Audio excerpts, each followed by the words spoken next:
Alright, gonna run this number 10 by 4 CAMO self-drilling deck screw, no pilot hole, going through Trex decking, old Trex decking, into 2 by 4.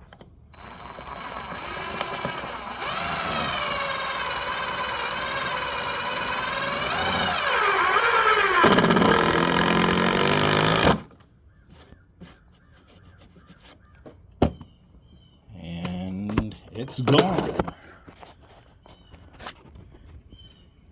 I would say the main thing is without a pilot hole or a sleeved bit holder, it wiggles around a little.